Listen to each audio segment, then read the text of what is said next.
Well, it's been a quiet week in Lake Wobegon, Minnesota, my hometown, out there on the edge of the prairie.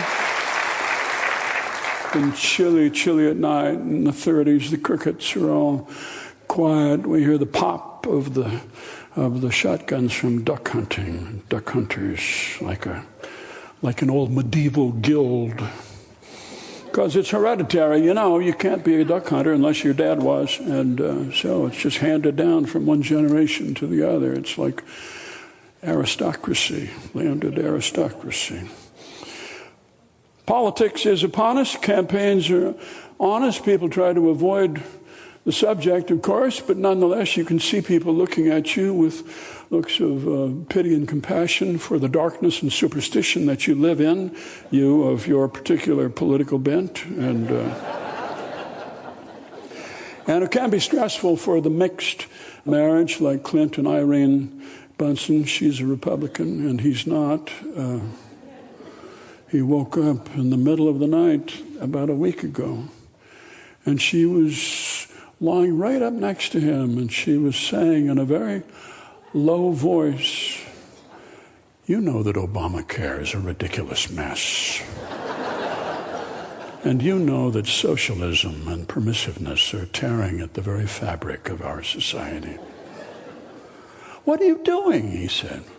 "What are you doing?" "Oh, I'm sorry," she said. "I didn't mean to wake you up."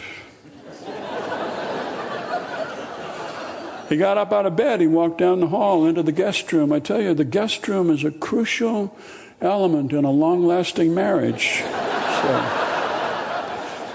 a guest room with a door and a lock, and he's going to be there for a while. Their daughter Carla is off in New York. She's doing well, or so I hear. She went out to New York to become an actor, and now she's gone into performance art. And she performs a work in the subway. She stands on a platform and she does not make eye contact with people. And she turns slowly clockwise. And as people walk by, strictly by chance, she hands out little slips of paper that say, "I like your work." It's a performance piece called Circular Affirmation. And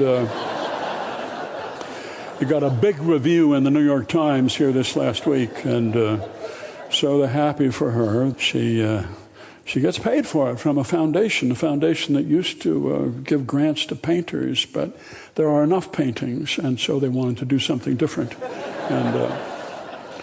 And this is what art is in our time. I was up in Lake Wobegon just this last week, and I went up to the seniors banquet at Lake Wobegon Lutheran Church to be the guest speaker, or so I thought, but there was nobody waiting for me at the door to show me in, and they asked me to buy a ticket, and so I did, and only a couple tickets, no singles, and so I put down $30 for a ticket, and they assigned me to a seat table towards the back.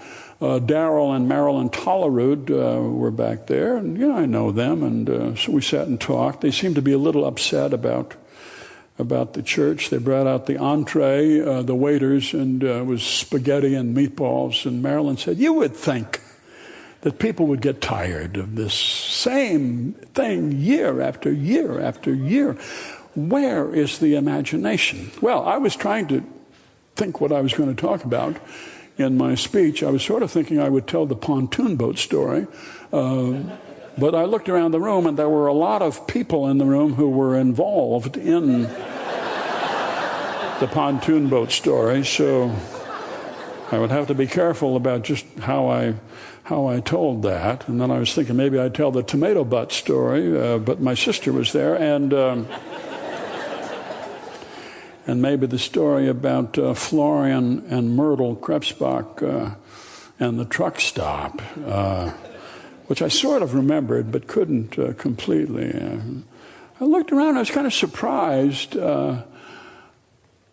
It was the seniors' banquet, and they seemed to accept me as one of their own. There were classmates of mine who were there. No, Marilyn said, Darrell and David Sample complete. Ready to continue?